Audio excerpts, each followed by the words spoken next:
Hi, everybody, and welcome. We'll get started in one moment.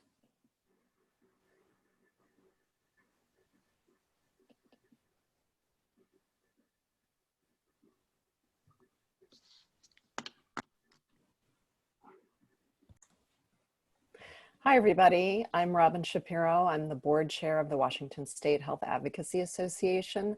Welcome to our weekly community conversation. Today, we'll be talking about ventilators and end-of-life plans. We're delighted to be providing this to you as a service from the Washington State Health Advocacy Association. We're a not-for-profit focused on helping people transform from patient to active participant and partner in your care. We're doing this as a community service, so we're delighted that you are joining us today. Just to remind you that if you have questions, please use the chat function to ask questions or raise your hand and I'll be able to unmute you. Because we are expecting over 130 people today, we will be using the mute function. So today I'm delighted to introduce our three speakers. We have Dale Reisner, who is a medical director at Swedish Health Services for OBGYN Quality and Safety. She's also a WASHA board member. We have Dr. Jim deMaine, who is retired pulmonary and critical care doctor for over 30 years and Emeritus Professor at the UW. And Jim is also coming out with a book in a couple of months called Death, a Doctor's Diary. And it's in copy editing at the moment, but it is about stories and communication about advocacy and pulmonary and critical care practice over his 30 years doing that. And we also have Bonnie Bizzell, who is the Community Engagement Liaison and Program Manager for Honoring Choices Pacific Northwest. And she'll be talking with us about how we make sure that we can write down and make our choices known. So with that, I would like to turn it over to Dale, who's going to lead us off with what is happening with COVID-19 in Washington State. Dale? Yeah. Hello, everyone. I am just going to speak a little bit to introduce the guest speakers for this morning with a bit of background about where we are status-wise. So I'm going to give the numbers first and then just a couple of comments. So we are in the United States, we're about a third of the cases now in the whole world. It's 4.7 million and we're at 1.5 million. So it's been a big hit to the US. Within Washington State, where the first reported case was recorded, although now there's some information that there were cases elsewhere already in the country, retrospective information. But the first really sick person that came and did well, but was ill for quite a while was in our state. And we have now about 19,500 cases in Washington State. So our case numbers are greater because our testing is more available. It's not quite as available as we'd like it to be, but it's getting there.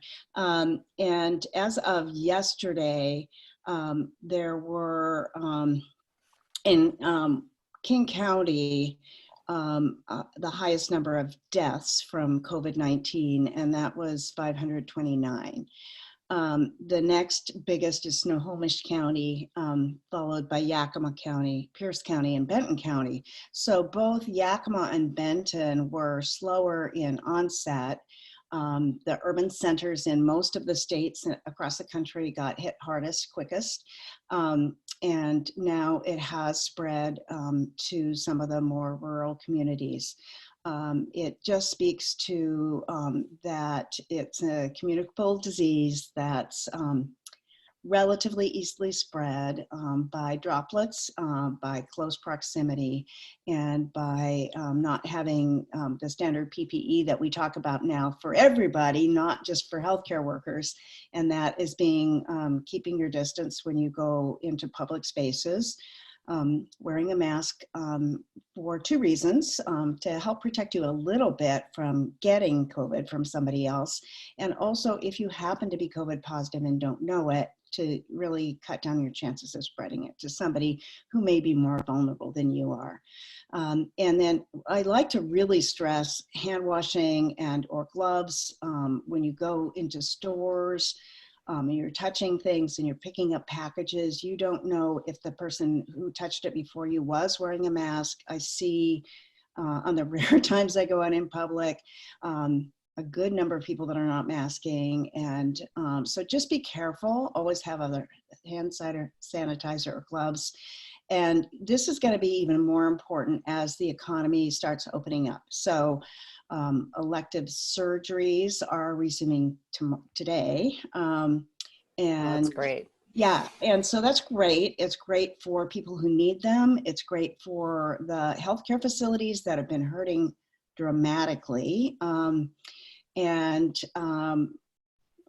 As Robin mentioned, I'm affiliated with the Swedish system. I think it's something like $3 million a day in losses, both from lack of surgeries and also from sick employees and from having to bring in travelers and so on to make sure we have enough skilled people to take care of who's in the hospital. All of our cases have gone down, and you see this across the state, but we're still running a death rate across the state around 14, 15 per day. And when we see that get to zero is when we're going to be in a lot better shape for broadening the opening of the things that are sort of just starting up now. So I wanted to just quickly highlight that there is a lot of work going on across the world in this country regarding vaccines.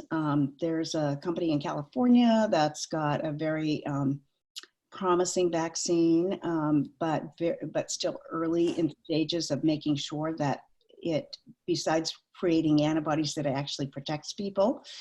So you're not going to see it on the shelf right away. If you see something, don't believe it yet. And then all home test kits and things like that that are starting to be advertised now. They're not helpful unless you are really sick and you're trying to figure out whether it's COVID or not, based on who's in your household or things like that, going to work. And mostly you can get tested otherwise. So I would just caution you not to spend a ton of money just to do a home test just because. It won't really change the trajectory of the disease unless it's going to make you totally quarantine yourself and not go anywhere. So and Dale, could you just repeat the Washington death rate that you were quoting? The death rate that I quoted was for King County. For Washington, so that I've seen two different numbers. Washington State, it's either 1,001 or 1,016. I think the most updated that may not have gotten to the more national is 1,016 deaths. Mm-hmm. And we were hoping to not go beyond 800 with the original projections, but we are seeing still, a small group of people who don't survive the illness. Mm-hmm. Yeah, thank you. Thanks for that update. Sure. And we know that a lot of people are very anxious to get on to talking about ventilators. Yeah. So if folks do have questions to ask Dale, just go ahead and message me and we'll pick that up after we go through ventilations and then making wishes known through discussion with Bonnie Bizzell, who I also want to mention, I forgot to mention, is also a WASHA board member. So anyway, with that, I'd like to ask Jim deMaine to take over and walk us through some of the specifics about what is causing the need for ventilation and how our minds are really focused on ventilators these days. Jim? Yeah, thank you very much, and thank you for having me. I'm honored to be here and speak to people. And hope that we have enough time at the end for plenty of questions, because I'm sure people have them. First of all, COVID presents in a variety of ways. The overall mortality, it's like just 1% or less, probably less than 1%. But it increases by each decade. And if you get up in your 80s and acquire the virus, your mortality is probably 15 to 20%. And the ones that get really sick with the COVID-19 disease do so mostly from pneumonia. And it's a specific kind of pneumonia that's called acute respiratory distress syndrome. The lungs function as transferring oxygen from the air into your body. And if you took the membrane of the lung and stretched it out, it would be as big as a football field. But this membrane gets severely infected and full of fluid and just doesn't function very well anymore. So what are the options if you get this? Well, sometimes it doesn't progress and can be treated conservatively, sometimes needing hospitalization just with oxygen and just good nursing care. Sometimes experimental drugs are used, like remdesivir. But in a number of cases, this will progress on to more severe pneumonia where you just can't get enough oxygen in. And this can occur quite rapidly, even in an emergency room where people can crash quite quickly. So what can be done? Well, the first choice isn't always a ventilator unless it's extreme. Oxygen is used initially, and sometimes hospitals are set up next with what we call high flow oxygen, trying to drive enough oxygen into your system with high flow. And then beyond that, sometimes just turning people on their tummy, what we call the prone position, will improve the oxygen levels without having to do much more. If that isn't working completely, then what we call non-invasive ventilation, and a lot of people are familiar with this with CPAP devices. They can be used. Of course, they have to be adjusted sometimes to a significantly high level. Sometimes a special kind of CPAP called a BiPAP is used to give two different pressure levels, one on when you're breathing in and one when you're breathing out. And oxygen can be put in to this blood end so that you can maintain your oxygen levels. Your oxygen is monitored usually with what we call an oximeter. It's a little clip they put on your finger that often you're familiar with from office visits. And this measures your oxygen level in the hemoglobin on a percentage basis. And usually it's well above 90%. But it can rapidly drop, even as low as 60%, and become life-threatening. There's still some controversy in the medical community about how quickly you go to ventilate a patient, because that is fairly extreme when you do. What that entails is putting a tube through your mouth or nose, down through your vocal cords, and into the trachea. And there a little balloon is inflated and the tube is held in place, and you're hooked up to a ventilator. Ventilator is basically, in the most elemental sense, just an air pump. It pushes air in and lets it out. But these are very sophisticated machines where you can dial in specific pressures, specific oxygen levels, specific volumes, and then it gives a lot of readout as to how your lungs are doing. The issue with ventilators is that the mortality is fairly high. And there's always a question about whether you would want to go on a ventilator or not. In the medical series in Wuhan, they only had like 1 out of 20 that was over age 80 survive coming off a ventilator. So some people are thinking, gosh, I'm 82, I've got diabetes, I've got hypertension, I'm way overweight. What are my chances? And that can be rapidly addressed in the emergency rooms if you present there, or it's something you could discuss with your doctor now.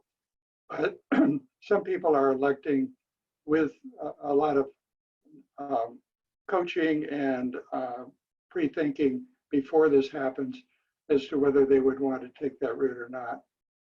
If you do go on a ventilator, it's not one that you can get on one day and off the next. The length of time is longer than the usual pneumonias, even the usual ARDS, the acute respiratory distress syndrome that we see. And it can drag on for a week or two or even longer. And then you're left with a very, very difficult decision in a lot of cases. When do you decide to stop? And believe it or not, in intensive care units all across America, this is pre-COVID, 70% of the deaths in intensive care units are due to withdrawal of a ventilator. The ventilator is the thing that's keeping you alive while you're trying to heal the other organs, including the lungs and the body, and getting the limbs and heart and everything strong enough to be able to come off. So it's something that doctors and critical care specialists and critical care nurses and respiratory therapists are all very familiar with. But it's a very sad thing to do, and it's very difficult for families and loved ones and advocates to say, yeah, we've done enough. It's time, we agree that it's time to pass on. If there's a way to make that decision before you go on a ventilator, depending on your current health state, then that's the time. Now, if you're a younger person, give it a go. You know, only 9% of the deaths are below age 60.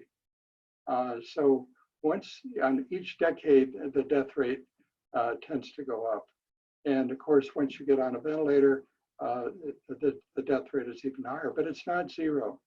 So it's something you have to consider yourself and have pretty extensive discussions about that. So I think I'll stop here, Robin, and I'll be glad to take questions if they come up. Yeah, and one of the things that I had a couple questions actually before we jump over to Bonnie, but so for each, like, are there a lot of statistics with COVID-19 about younger people going and needing ventilators and their chance for success, or who does better or worse, that kind of thing? Yeah, I can't give you a percentage off the top of my head, but it's significant, a number of deaths, probably in the 20, 30, 40% range for the younger people. But they have so much more going for them and the ability to come off. One thing that does happen, though, once you get on a ventilator, particularly if you're elderly, is the rehabilitation is very long, and sometimes you don't get back to your previous state. Sometimes you wind up maybe only 50% of function of what you had before. So that's another thought to have. But for a younger person, yeah, it's certainly something to consider. Right. We have a couple questions coming in for you, which we might take now before jumping over to Bonnie. But you did mention that 9% of deaths are people below the age of 60. Right. So I think what we've seen in the newspaper is that the number of people catching COVID are kind of equally spread among the age groups, but only 9% of deaths are below 60. So Beth Barnett wanted you to explain that a little bit better. Well, the younger people that die, the majority of deaths are related to the pneumonia. So some of them don't make it through. There are other syndromes that are being seen sometimes in young people, like school-age kids. That is a systemic response, inflammatory response that is still not all that well understood, but can be life-threatening. And then there's been some where other organs in the body, even the brain and heart, have been involved. Small vessels have been involved. And then there's a diffuse inflammatory syndrome that occurs. They call it a cytokine storm in medical terms, where your immune system just takes off, and it's overreacting to the virus and actually harming the body. So those are the reasons that we're seeing deaths in those cases. In the older people, particularly ones that aren't in good health to begin with, have comorbid conditions, and maybe don't have good access to health care, it's been a very unfortunate because it's really affected the African American community quite severely, and that is being looked at, but it's probably multifactorial in terms of underlying health status and access to healthcare. Mm-hmm. So we have several questions that, from folks who wanted you to explain how people are sedated when they're ventilated. Sure. And can you explain that process and whether or not, if people are going on for weeks on ventilators, are they sedated the whole time, and why is that? Well, it's very uncomfortable, as you might imagine, to have a tube down in your windpipe. So almost universally, people require some kind of sedation. And that can be the benzodiazepines like Versed or Valium type drugs, or narcotics. Sometimes anesthetic type drugs are used for deeper sedation. And rarely somebody has to be completely paralyzed and sedated. This could go on for weeks and weeks. I mean, but I must admit, in my own career, I've had people on ventilator for 6-7 weeks, and as long as they didn't have any serious underlying condition, they had a chance of making it, and some did. Most people have no recollection of even what they went through, even though somebody might look like they're suffering. They generally don't recall those experiences, although you cannot assume that. And I always talk to people like they were hearing every last word I was saying. Right. And sometimes it must make communication very difficult if you're intubated.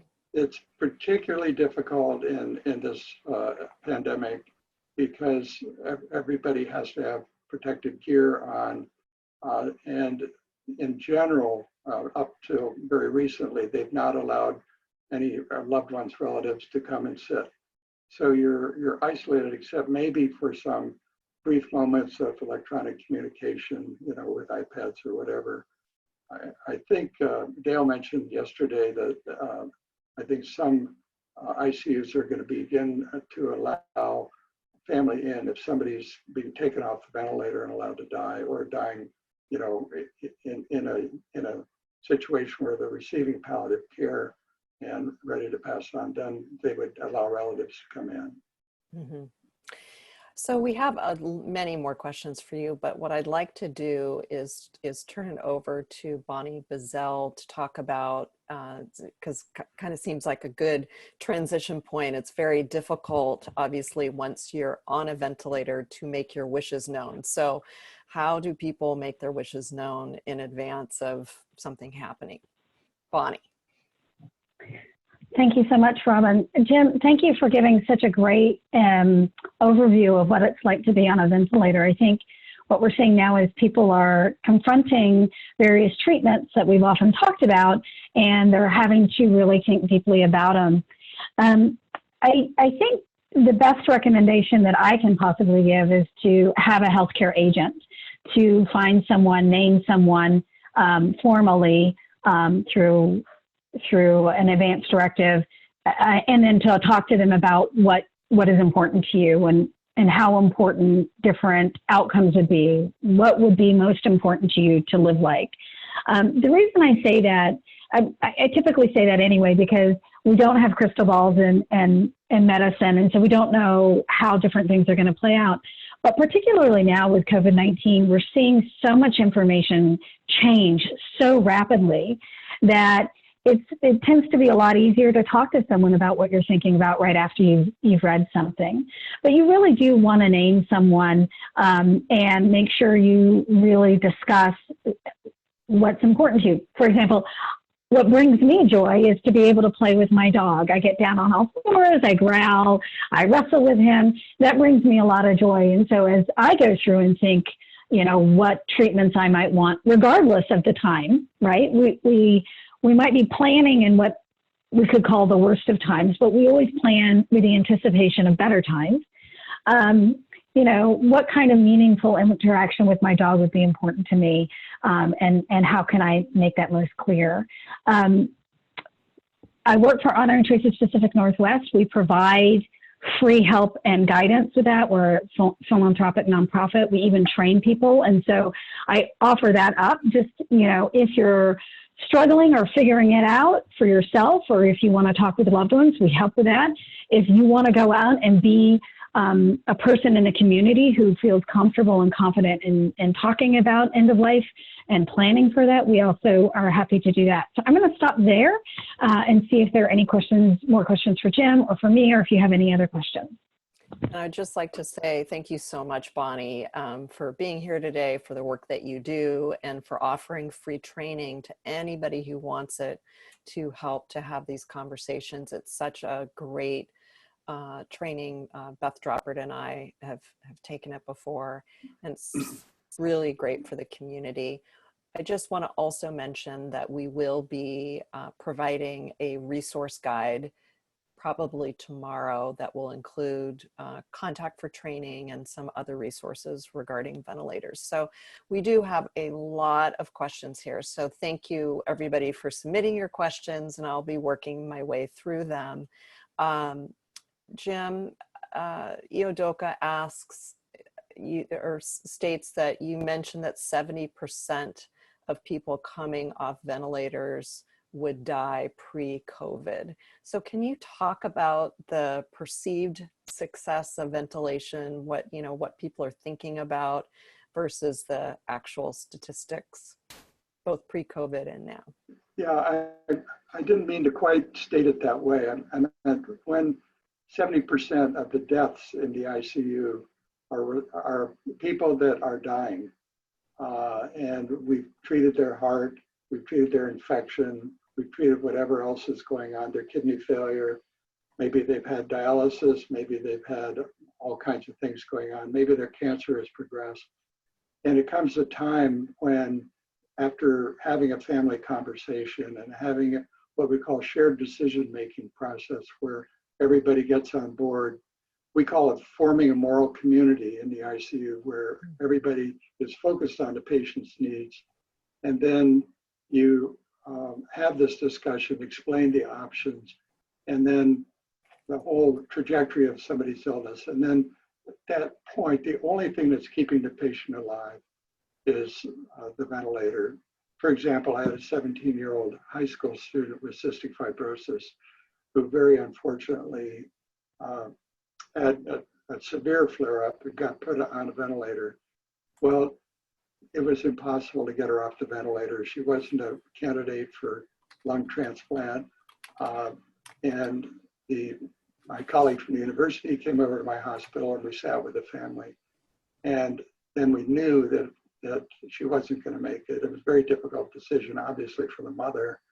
But we withdrew the ventilator, heavily sedated this girl, and allowed her to pass away.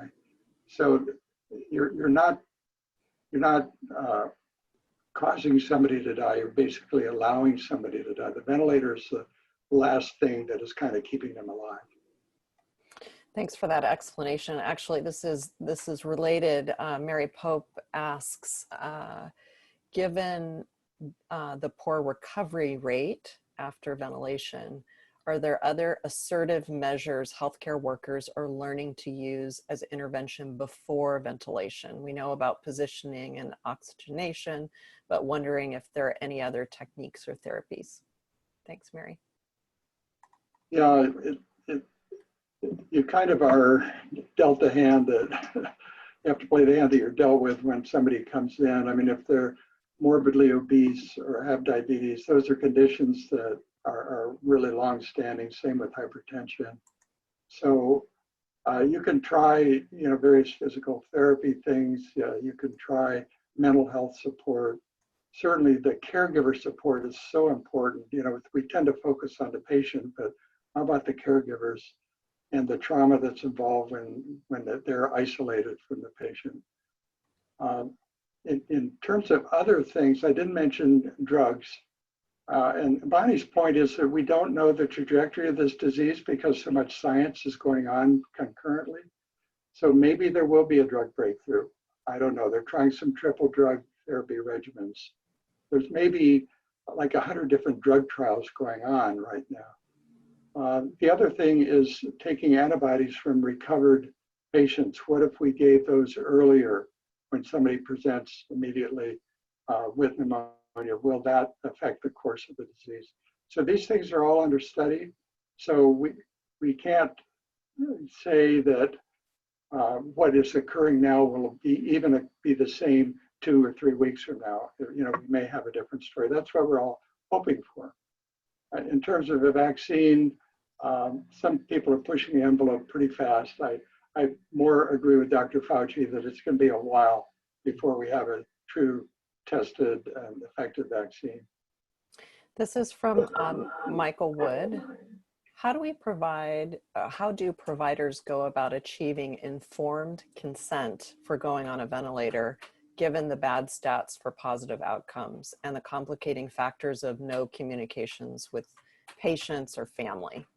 That's in this particular time. Yeah, this is very difficult. One thing that up front is useful is having the advocate there, and if the patient has had prior advanced care planning, you know, if they had gone on the Honoring Choices website and used some of their materials and really thought about it seriously, and then talked to their doctor about their wishes at the end of life. And some people say, hey, I'm 85, you know, I've had a full life. I'm ready to go when my time's up. I don't want to be medicalized and put in that kind of environment at the end of my life. And they fill out what's called a POLST form, Physician Orders for Life-Sustaining Treatment. And that is very, very useful, but it still requires discussion when somebody presents. So there is some thinking around this area of informed consent, particularly in this extreme situation where the doctors know that a ventilator would not benefit this patient. And they don't present it as an option. They say, we're not going to provide a ventilator because, and they feel that this takes the burden off the family. It is somewhat paternalistic, and I think there's some controversy in what's called informed assent rather than informed consent. But the general thing in medicine is you have to present people with the options, the benefits, and the burdens. The problem with our medical minds, there's books written about this, is that we tend to be optimists. You know, it's kind of like playing the slot machine. We always think we're going to win. So even if you tell somebody they have a 5%, they'll glom onto the 5%. And that's normal. I mean, that's just normal human behavior. I think a warm, sharing discussion, and this is where the palliative care specialists are actually on the front lines in the emergency rooms now, where there's a high frequency of COVID presentations. They will go in and do this informed consent about ventilators and other treatments and try to work with the families so that, and as Bonnie said, what matters most to this patient? And then try to figure out that and adhere to that. I mean, that's really the responsibility of the caregivers and the docs and nurses to do that. So we did have this question too, which is, would you recommend that an 80-year-old who is healthy with no comorbidity consider agreeing to be put on a ventilator? 80 years old, no comorbidity. Yeah. I'm pretty healthy myself, and I'm 82, and I still don't know, to tell you the truth. I'm hoping for that drug breakthrough or some other treatment so I don't have to face that option. So I'm putting that off for myself, and I don't think I would directly advise somebody. I would say, this is what the statistics are. These are the options, and you know, I suppose I would say that this is what my experience with this kind of patient has been, but I don't know if I would directly advise somebody unless I knew them awfully well. Then I might do that. Okay, thank you. So this question is for Bonnie. Can you talk about how to select a healthcare proxy or agent, for instance, being local, younger, maybe not a family member, kind of the pros and cons of that? Yeah, I'm happy to. Thanks for that question. I think it's a very important question. And before I answer that, I want to say another way to think about whether or not to go on a ventilator or treatment is to ask yourself, what am I willing to go through to continue to live longer? And how does, and talk about that with your family. For selecting a healthcare agent, I think it's important to remember it does not need to be a family member. Another question I tend to get is, will that person be financially responsible in any way, shape, or form? And no, that person is not. I think there are 4 things that people should really look for in a healthcare agent. First, you want to get someone who's willing to do it. You don't want to assume that your smartest eldest child will be willing to do this, or your youngest smartest child, or whomever. So you want to make sure that you sort of get that consent and ask them if they're willing to do that. Second, you want to get someone who is willing to listen to what's important to you. You want someone who will actively engage with you and listen to why it's important that, in my case, that I be able to play with my dog or interact meaningfully. Those little things as well as the big things, right? How you feel about possibly being on a machine for several weeks that's doing your breathing for you in the case of a ventilator. You also want to make sure that this person will follow your decisions even if they don't agree with them. I love my husband dearly. He is actually my healthcare agent, but there are things we disagree on, and luckily I trust him and know him well enough that he will do what I have asked to be done, even if he doesn't feel comfortable doing it. And so that's a really big ask for some people. And then finally, you want someone who can handle stress. These are stressful times. They're really incredibly stressful now, especially when healthcare agents are being asked to make decisions and they're not at that bedside. And we're so used to being able to be present and sort of think and reflect in the presence of someone that now, you want someone who can maybe communicate through virtual means like we're doing now, and feel comfortable with that, or feel comfortable with having very long and deep and perhaps profound phone calls. So what does that mean when it comes to near or far, or young or old? Well, if they're near and they're not going to do any of those 4 things for you, they're not a good choice. I think having someone close by is important, usually.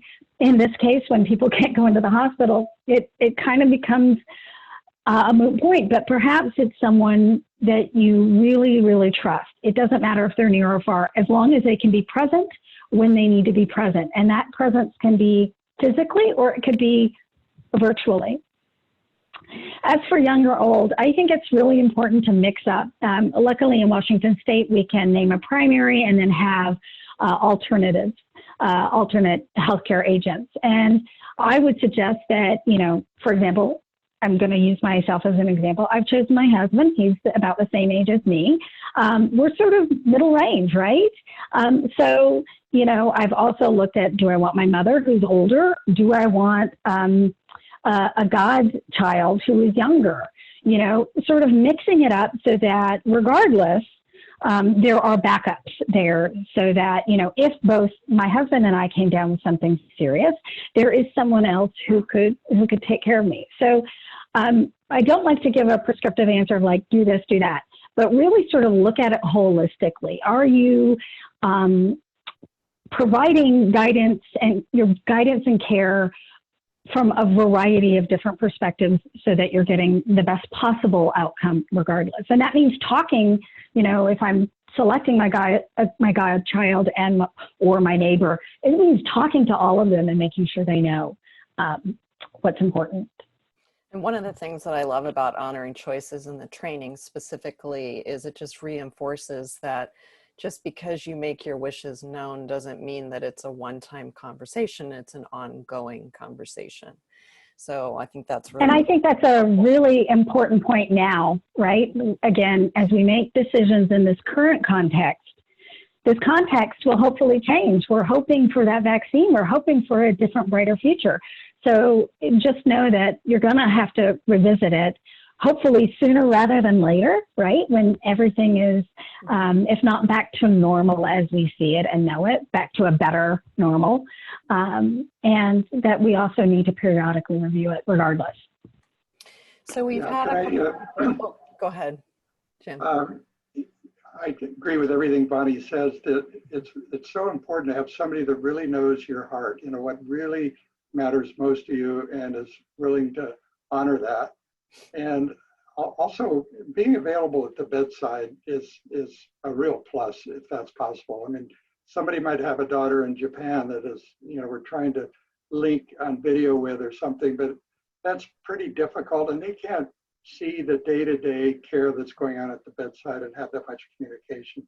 So if it can be somebody that can be there, and it's got to be somebody that's pretty tough. I mean, somebody that can stand up, not just to other family members who might be disagreeing with the decision, but also with the medical team. Can I give you a quick example? Yeah, that's I tend to think in stories. But I was taking care of one of our physicians who had end-stage emphysema from a terrible smoking habit that he couldn't break. And he was very clear that he never wanted to go on a ventilator. His life was very miserable. He was in his late 70s, and his wife supported his concept of doing that, and she was his agent. I was gone on a trip, and he wound up in the hospital under the care of a colleague of mine. And he was going downhill rapidly. And if we were going to treat him, next step would have to be put him on a ventilator. And my colleague kept pushing for a ventilator, saying, well, you know, I can get you through to the other side and you'll be back to where you are now. And his wife said, no, he doesn't want a ventilator. And he kept pushing and he kept pushing. And finally the wife said, please leave. And basically kicked my colleague out of the room. But it's got to be somebody that feels that strong and almost executive mentality, that you're really able to be very assertive and to truly stick up for the person. And it's a tough job. It's not an easy job. Yeah, that was also mentioned in our questions.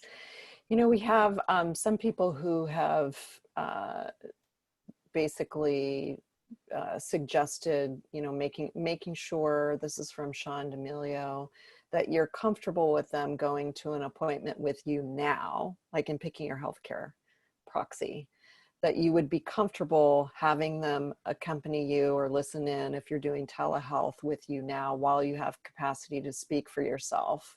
And if you're not comfortable with that, then they might not be the right person to pick as your healthcare proxy when you're not able to speak for yourself. I think that's a great point.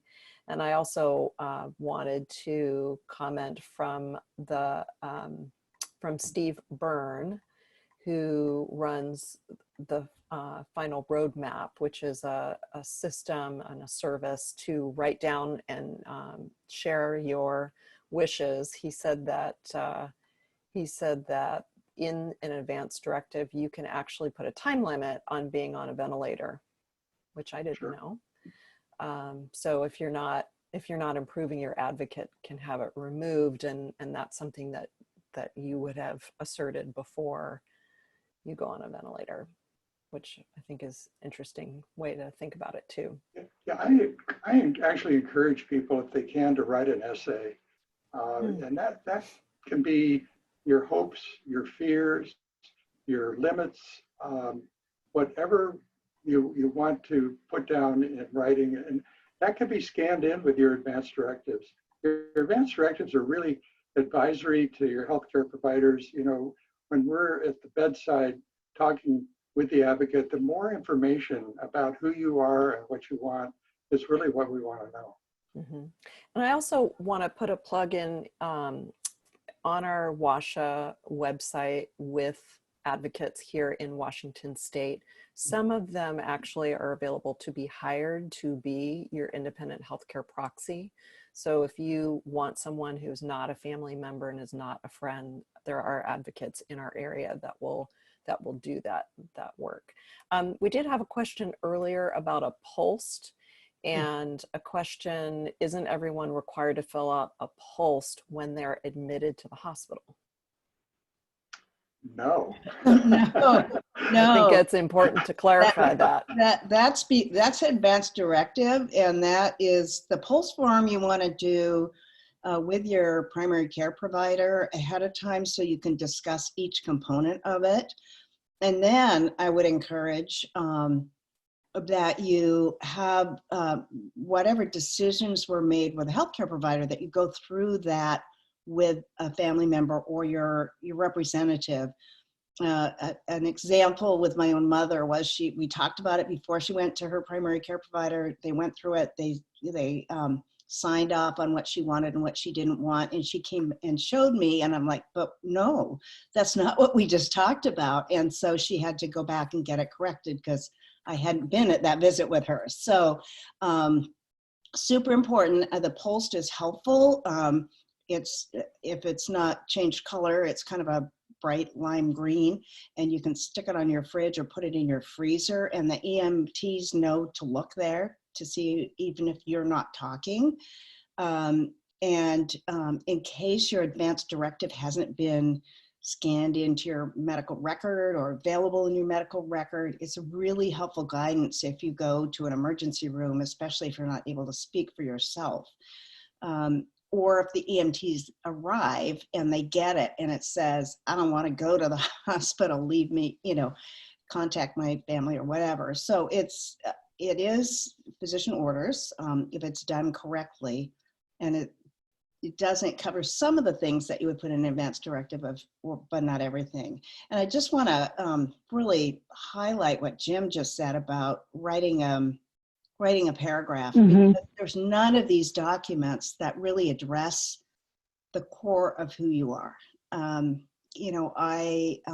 think that's super important to be able to include it. Probably the advanced directive is a good place to scan it into because there's more paper space. But where you come in and you have family members who are distraught, and even if they support your wishes, they're being challenged, to be able to read that piece of the core of what you want out of life and the things that are important to you, I think would just be amazing. So thank you for that suggestion, Jim. So that's great. I was going to say some people throughout the country who are, because have people online who are not just from Washington State. In other states, the pulse are called MOLST, and it's varied about how it's done or required, and just wanted to point that out. Thanks, Robin. I just want to add on too. I've seen beautiful letters written to family members about who's going to take on what role and why, and it just makes it easier for everyone, and to not get jealous that I wasn't chosen for the healthcare agent. Not that that happens, but it kind of diffuses any tension there. I also think it's important just to remind everyone that all of these forms are voluntary. All of them are voluntary. And there are communities and people within different communities that do not feel comfortable with legal documents. And it's important to let people know that even if they're not comfortable with a legal document or a medical order per se, that sharing those wishes, writing them down in a letter form is a great way, is still really important, and it's a way to help people who will be advocating for you. There's an example in the training we give about a Hmong person who just filled out a good job certificate and basically said, good job to the people who are taking care of me. When my heart has stopped beating, you will have known that you've done a good job. That tells you everything you need to know about that person. And it's not a legal document, but it is a great guidance. So I want to make sure that even if people don't feel comfortable with legal documents, that they know that they have a right to let their wishes known to people who can advocate for them. And we do have some questions around how easy, in the craziness of COVID, ER, things happening fast, how likely is it that providers actually would have access to or would be looking at those things? So I don't know if somebody'd like to take that on. Well, they pretty much have to do as good a job as they can given the circumstances they have. One of the University of Washington pulmonary staff, critical care staff, who trained at Bellevue in New York, recently was back there, and they had taken at Bellevue Hospital not just their ICU and their coronary care unit and their anesthesia room and their recovery room, but they converted them all into intensive care units. And they did as much training of staff as they could about end-of-life conversations, because a lot of those have to occur up front. And if somebody has done no preparation prior to that hospitalization, it is difficult. And they're doing as good a job as they can. There are now some very active training efforts with Vital Talk and their ADME labs. Both are online sites, but they really are trying to get people trained so they can have more effective early on conversation in those critical times. State of Washington, we did not get into that much of a crisis. We were never truly short of ICU beds or ventilators, but it was really scary in other areas, particularly in New York and New Jersey. So even here at Evergreen Hospital, it was scary for a while when they had the nursing home outbreak. Yeah. And specifically another question, in the absence of a written document in the hands of a healthcare agent, will a video of the patient stating their wishes or a photo of the advance directive or pulse be sufficient? No, that's a good question. That's one I would have to ask a lawyer. Yeah. In Washington state law, if you don't have a person designated as your advocate, it first goes to your spouse or registered domestic partner. The second level is all of your adult children. Yeah. But the catch there is all of your adult children have to agree. And that's a good reason why we all need to have an advocate chosen. And you know, the form is important. It's got to be witnessed and signed. So I'm not sure about a video unless you have some way of signing or validating it. Mm-hmm. So people should take away from this conversation that it is really important to find and designate their healthcare agent and make that known in their medical records. And so that's a really important issue. Even we could probably do a whole community conversation just on picking a healthcare agent, which maybe we'll think about doing. I wanted to just mention a great resource that has been suggested by Sean D'Amelio with a little help. It's called Wonderfile. And they also have a values document, which is available through End of Life Washington. So thank you everybody for people have been sending some resources that we'll look at and include in our resource list today. So thank you so much for that. I want to recognize folks for sending over their recommendations. Somebody had asked, let's see. I'm looking through so many questions and comments. So it's been wonderful hearing this from everyone. So Bonnie, are you familiar with the COVID health directive that End of Life Washington is using? Do you recommend it? I haven't, I haven't dived deep into it. And so I don't want to speak one way or another. Typically what we do at Honoring Choices Pacific Northwest, we don't tell people what to do. But again, I would go back to, you know, the choices that you're making. Again, I think one of the reasons I strongly recommend a healthcare agent is that the healthcare agent will be able to advocate for you regardless of the time. And you know, we don't know what this time frame is going to be like. And there are so many sort of what ifs and around a lot of different things that are coming out. So I'm not going to tell you what to do and what not to do. That's not in my DNA, and that's not how I roll.